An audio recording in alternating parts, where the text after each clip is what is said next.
Hello everyone, welcome to Unit 4. This is American Political Ideologies and Beliefs. This is the kind of public opinion, how do people form their ideas, and a little bit more social science on kind of like how do we measure public opinion. Now, College Board doesn't really care much about this unit. This is only 10 to 15% of the exam. So this is really going to be a quick video going through the key things that you need to know to be ready for Unit 4 on the exam. So if we take a look at the kind of checklist here, we need to kind of understand the relationship between the core beliefs of U.S. citizens and their attitudes about the role of government. This is that American political culture idea, how the ideas of political socialization and how both social factors, but also life factors and current events can affect people's political beliefs. We're going to look at evaluating public opinion data. And then most of it is really going to be focusing on political ideology. So looking at the kind of political ideologies in the United States, how the kind of American political culture relates to those political ideologies, and how we get to different kind of social, economic policies. But before we get to ideology, we are going to start with public opinion, really looking at kind of social science things on where do people's political ideas come from. So what is public opinion? Generally, public opinion refers to people's beliefs about the political world and their views about specific political issues, right? This can be anything from their approval or disapproval of a politician or a president or a candidate, to their specific views on trade policy, immigration policy, environmental policy, to their general kind of like, are they liberal or conservative, to the even broader, like, is the country going in the right direction? Generally, these are things that politicians want to take a note about because, as we've talked about in the idea of a representative electoral democracy, politicians' number one priority is to either get elected or get reelected. So they do have to do some sort of catering or be at least attentive to public opinion. Now, one of the things in the United States that we talk about a lot in this unit and in this context is this idea of American political culture. Now, political culture generally are the general values and beliefs that are widely shared among the culture that shape people's specific political beliefs. So the political culture you can think of as provides the outer limits, if you will, of what is acceptable political beliefs, right? It would be very hard in the United States to argue on explicitly in favor of monarchism, a theocracy,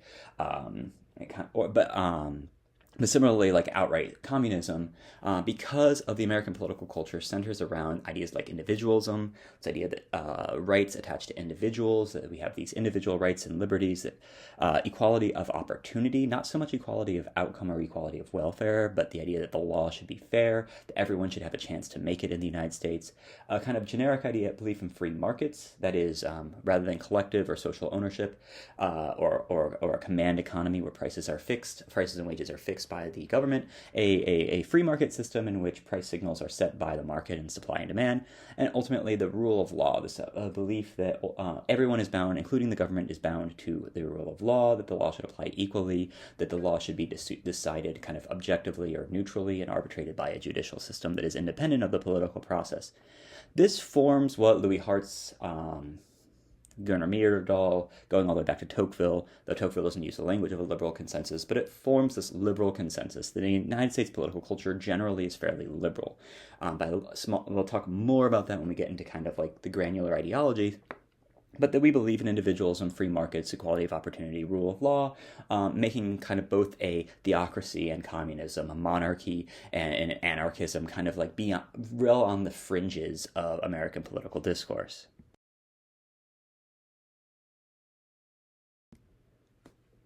So how do we scientifically measure public opinion? Or how do we measure public opinion if we want to know what the people believe?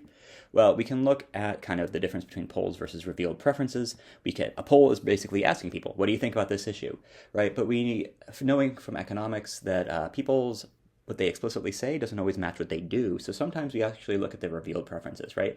An example of this is lots of people will say that they are independent, that they identify neither with the Democratic Party nor the Republican Party. But if we observe their behavior, they tend to only vote for one party or the other. They tend to only give money to one party or the other, right? So we can look at this distinction between polls and revealed preferences. But when we're looking at polls specifically, we're really interested in a scientific poll, right? A poll that is trying to, as scientifically as possible, capture what the true public opinion is. And we have a few challenges, right? Because we're not going to be able to ask all 300 something million people in the United States their beliefs about something. That's just not feasible. So we have to use a sample. So one of the things we really need to care about is this avoiding sampling error. So we want to start with a random sample of the population. We want to ensure that we are not just like only polling women, only polling men, or only polling people in certain zip codes, or only polling people that have a landline, or only people that subscribe to the Washington Post or the Los Angeles Times, right? We want to have as random sample of the population as possible. But then we want to collect demographic information about the people that we're polling so that we can look, hey, even in our random sample, we surveyed 68% of our respondents were female, only and as opposed to closer to a 50-50 men-women split, right? So we're going to want to weight the responses based on that kind of difference between our observed sample and the population as a whole. And that's going to allow us to calculate the margin of error, right? The larger the margin of error, the less certain the poll is that they are accurately capturing what the actually capturing what the public opinion is and how close they believe it is to the sample is to the population as a whole. We also want to avoid error from question bias. We want to make sure that the wording is neutral, that we are not using charged political language, but we also want to make sure that we are not being ambiguous. We don't want to just ask, we want to ask as precise questions as possible so that we are capturing what people actually believe and not capturing something else based on the confusion of the question. This is also going to be in the terms of the format of the question, not just the kind of biased language of the question. We want to, if we just say agree or disagree, right, we might have what's called an agreeability bias, and more people might say they agree with free trade, immigration restrictions, environmental protections, rather than asking a specific, forcing them to make a choice. Should we increase or decrease, right, environmental funding for environmental protection? Should there be a path to citizenship for undocumented immigrants or not, or should there be, or some other kind of forced choice, right? So we're looking at trying to actually zero in on things and not just say, like, oh, you do generally agree with generic things.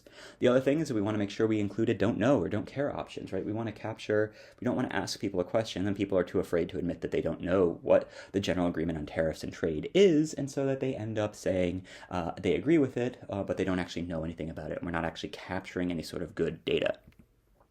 Right, so we might be looking at a couple of different types of polls, right? Opinion polls might focus on specific issues.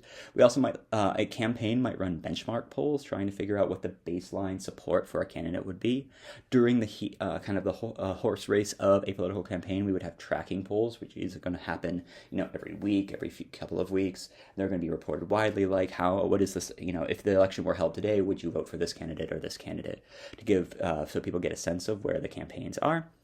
We also might look at exit polls. These are, after you vote, you walk out, there are pollsters that will be, the appropriate distance from the polling position, and they'll ask you, hey, do you mind answering a few questions? Who did you vote for? Demographic information, what issues did you care about? And this allows for people to start trying to make sense of why people voted. Because remember, when you actually vote, you just choose a candidate. You don't actually explain why you voted. So the exit polls could provide a little bit more data there.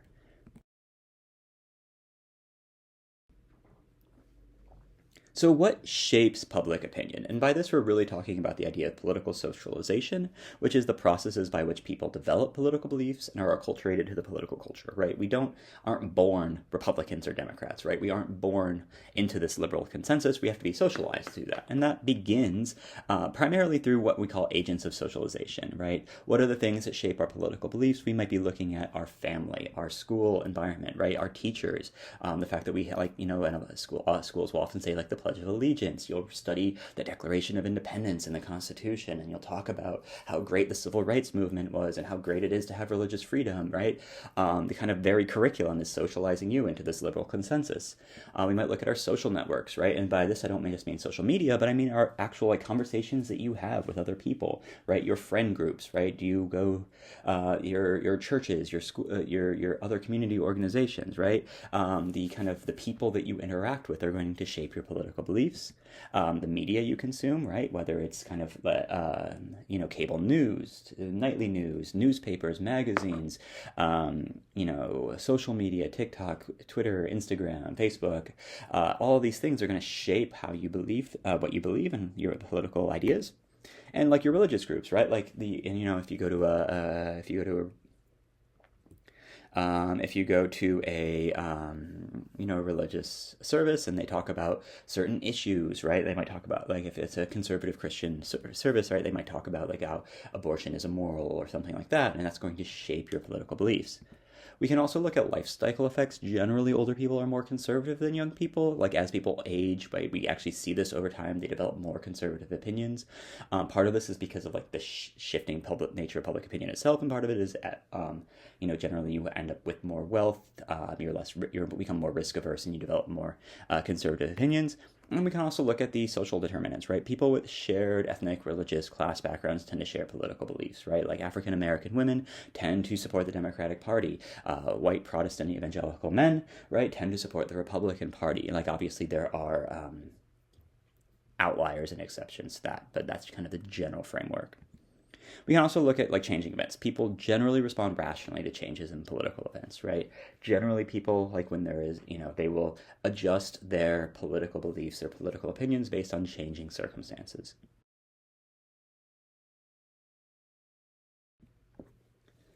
So if we're interested in the general quality of public opinion, it's generally pretty bad, right? It's uninformed. People are relatively uninformed about basic political facts, whether it's who their representatives are, what the kind of bills are, or the issue or details about issues. But this is rational. It's called rational ignorance because people are cognitive misers. Gathering detailed and complex information takes a significant amount of time and energy. In the language of economics, right, there's a high opportunity cost, right? Reading through briefing memos and campaign statements and reading a bunch of news articles, right, that takes away from spending time at your job, spending time with your family, engaging in hobbies, exercising, whatever it is that you enjoy doing, right? People's views are also tend to be inconsistent, right? That if you survey the same people over time, their views will often significantly change over time. And John Zoller, the political scientist, finds that surveys are usually visceral expression of subjective sentiments rather than like rationally thought out answers, right? They're reactive. They're not kind of like deliberative and kind of thinking through the issues. Views are generally incoherent. People will have inconsistencies across issues, right? You would expect they might say something like, we want to decrease the amount of foreign aid that we spend on some project, and then when you ask them like what that is going to be, they'll end up estimating a higher amount, or they'll say we should cut the amount of undocumented cut the amount of immigration to the United States, but they want to, or they say the number of people immigrating to the United States is too high, but then if you ask them in the same survey, should we decrease the number of visas given out, they'll say no, right? So it becomes this kind of like inconsistent over time, and people's and this is changing a little bit, right? But people generally, on average, right, don't necessarily have clear ideological priority or consistency, right? If you ask them about specific issues, they tend to be more moderate, more kind of across the board. They end up creating less kind of like focusing purely on ideological right or left, right? And so some are concerned that this creates what is called a democratic dilemma, right? If the people are supposed to be the sources of political authority, what if they don't know what they're talking about? How are the politicians supposed to represent their views if the people don't actually know what they're talking about, right? And in the political science literature, there are a few answers to this. One is from the political scientist Benjamin Page in a book from 1992 called The Rational Public, and he argues that yes, at the individual level, this is all true. People are uninformed, inconsistent, incoherent, and non-ideological. But if we look at the aggregate level, the public opinion is more consistent, stable, and rationally changes to events, right? Yeah, at an individual level, public opinion looks pretty messy. But if we look at the country as a whole, it seems to be relatively stable. It moves in rational ways that you would expect with changing current events, right? It's more consistent at the aggregate level. And then the political scientists Lupia and McCubbins argue that like you don't actually need to be an expert on all political issues. What you actually just need are useful heuristics, right? These are rules of thumb or cognitive shortcuts, anything from political party ID and newspaper endorsements, friends, right? And if people have trustworthy heuristics that they can use to make raise into choices, they don't have to be experts, right? That they can choose who to vote for in a way that represents their will, even if they're not experts on every single policy issue.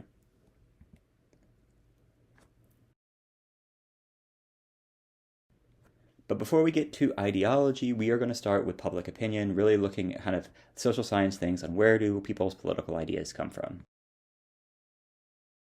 So now we're going to shift gears, and we are going to be focusing on the idea of political ideology, right? And you've probably seen this kind of political ideology map before, right? This is the kind of, if we look at the y-axis, we're looking at kind of more focus on order, traditional social values. As we go up and as we go down, more towards freedom, more liberal social values, right? And the x-axis is the kind of economic axis, right? As we move to the right, we're looking at more of a market economy, free markets, property rights, fewer restrictions on the economy. And as we move to the left, we are looking more at a planned economy, something closer towards like restrictions, regulations, higher taxes, things like that, right?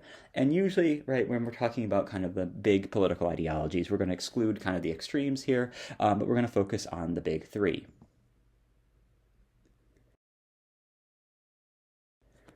The first one we're going to look at is this idea of socialism, right? Socialism believes in the public ownership of the means of economic production, right? That means that like the factories, the farms, the mines, the timber forests are going to be publicly owned, and they're going to be and the profits are going to be generated and shared by the people who own them. There's this idea of social democracy, or democratic socialism, which you apply these democratic principles, this idea that everyone shares, everyone participates, everyone has an equal say to all aspects of society. Socialism conceives of freedom less as an individual kind of non-restriction, but more about this economic empowerment or collective self-determination. And often the emphasis is on group empowerment or group freedom rather than the individual.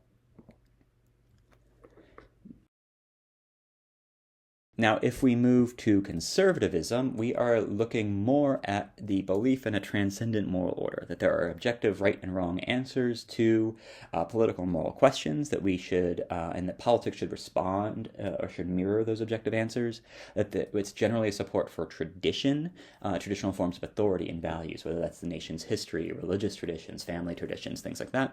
Often freedom is linked to property ownership, right? There's a belief in kind of like ownership of property as a guarantor of freedom, and that change should occur, but that change should be incremental, and that custom and traditions have a positive place in kind of mediating and moderating that change. Now, if we look at liberalism,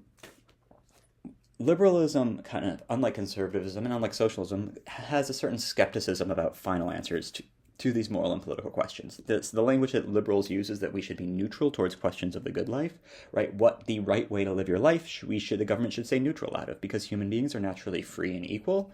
And so there should be explicit limits on the government in order to protect natural rights. They're going to emphasize individuals, right? Your individual right, free speech, freedom of religion, right?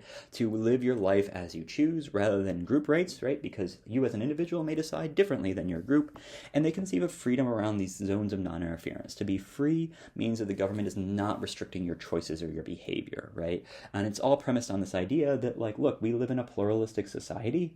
People disagree over religion, morality, right? Big political questions. And so what we need to do is create like space for those individuals to live their lives as they see fit.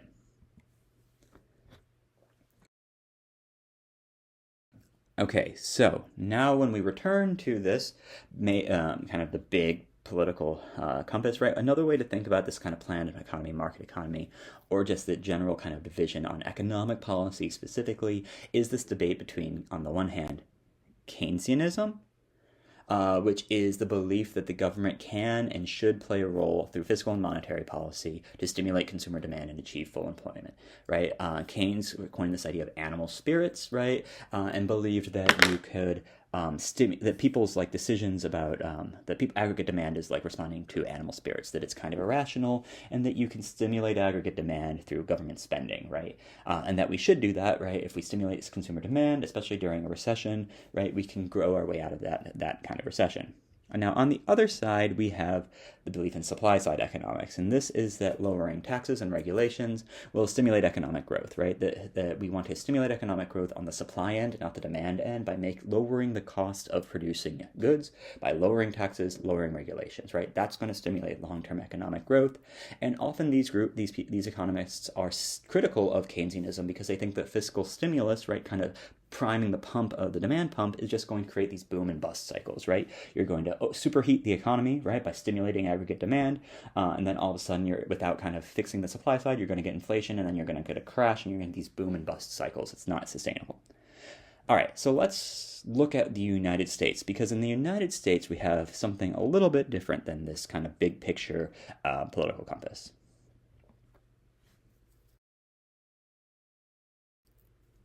Okay, so if we're looking at the United States, what we can actually see is that, like, the United States, if we, especially if we accept this kind of Hartzian liberal consensus, we're really looking at something in there. We're kind of looking at this square, right, where we have American conservatives and American liberals are both kind of forms of liberalism, kind of small L liberalism. So let's take a look at American political and ideology more closely.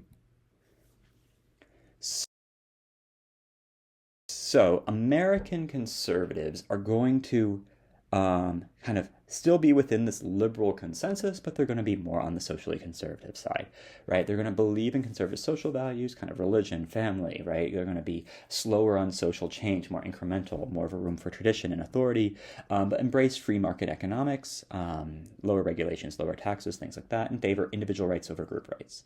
And American liberals, right, are going to be more liberal on social values. They're going to be lower on that y-axis and to the left on the x-axis, right? They're going to focus on protecting the welfare state, so not quite socialism, but more of an emphasis on social security, unemployment benefits, a social safety net, and kind of an emphasis on social groups, whether those are racial and ethnic minorities, women, gender minorities, religious minorities, kind of like thinking of people in terms of groups and freedom in terms of like equality for those groups. Now, this kind of cleavage in American society really dates back to the New Deal coalition, in which you get the kind of from 1932 with the election of FDR through like 1968 and the election of Richard Nixon, you get this kind of coalition of liberal and definition of American liberalism, which means like the welfare state, progressive on race relations, kind of this expansion of the social safety net with both the New Deal and the Great Society, kind of racial liberalism, integration, right? The breakdown, the Democratic Party becomes the party of civil rights. And then in response in the 60s, 70s, and 80s, you get the rise with people like William F. Buckley Jr. here in the bottom right corner, and the formation of a unique American conservative movement that kind of takes over the Republican Party, really focusing on free market economics and conservative social values, right? Really kind of slowing down social change in the name of like kind of thinking, being thoughtful, moving through traditions and things like that.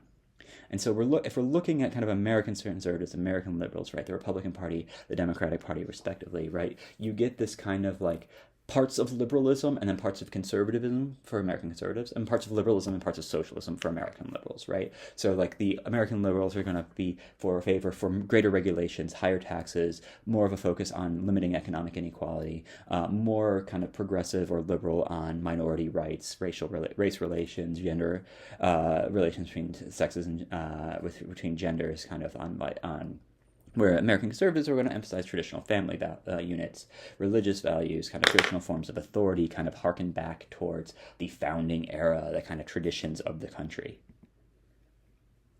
And